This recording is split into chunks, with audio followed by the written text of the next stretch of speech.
மீண்டும் விளையாடி தொடங்கும் அனைவரையும் சந்திப்பதில் பெருமகிழ்ச்சி. இந்தியா மற்றும் இங்கிலாந்துக்கு இடையில் 20 போட்டிகள் கொண்ட தொடரில் முதலாவது போட்டி இன்றைய தினத்தில் கொல்கத்தா ஈடன் கார்டன் மைதானத்தில் ஆரம்பமாகிறது.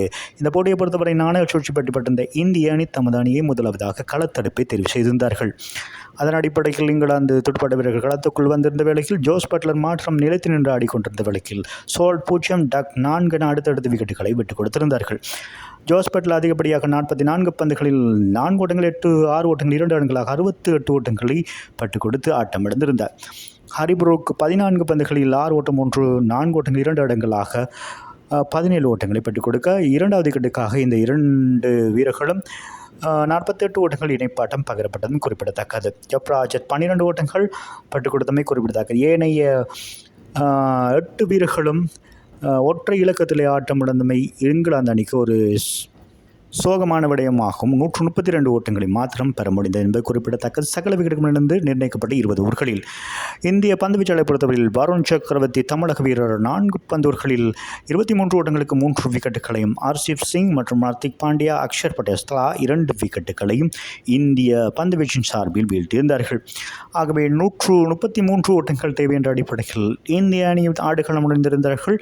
சஞ்சு சாம்சன் மற்றும் அபிஷேக் சர்மாவுக்கு இடையில் ஒரு சிறந்த இணைப்பாட்டம் பகிரப்பட்டிருந்த குறிப்பிடத்தக்கது. முதலாவது விக்கெட்டுக்காக இந்திய அணி சார்பாக 26 பந்துகளில் 41 ஓட்டங்கள் இணைப்பாட்டம் பெறப்பட்டிருந்தது.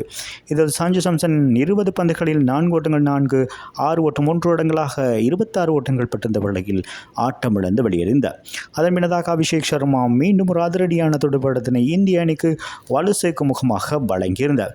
இவர் 34 பந்துகளில் வான வேடிக்கை காட்டியிருந்தார். 4 ஓட்டங்கள் 5, 6 ஓட்டங்கள் 8 ஓட்டங்களாக 79 ஓட்டங்களை இந்திய அணி சார்பாக அதிகப்படியாக பெற்றுக் கொடுத்திருந்தார். அவரோடு திலக் வர்மா 4 ஓட்டங்கள் 3, 6 ஓட்டங்கள் 9 இடங்களாக ஆட்டம் இழக்காதிருந்த வேளையில் இவர்களுடைய 3வது விக்கெட் இணைப்பாட்டமாக 42 பந்துகள் 84 ஓட்டங்கள் விரைவாக பெறப்பட்டிருந்தது. சூரியகுமார் யாதவ் 0 ஆட்டமிழந்தமையும் குறிப்பிடத்தக்கது.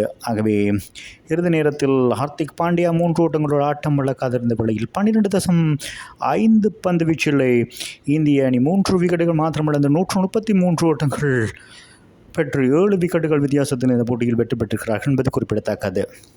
இந்த வெற்றியானது 5 போட்டிகள் கொண்ட தொடரில் இந்திய அணி பெறப்பட்டிருக்கின்ற முதலாவது வெற்றியாகும். இந்த தொடரில் முதலாவது வெற்றியாக பதிவு செய்திருக்கிறார்கள் என்பது குறிப்பிடத்தக்கது.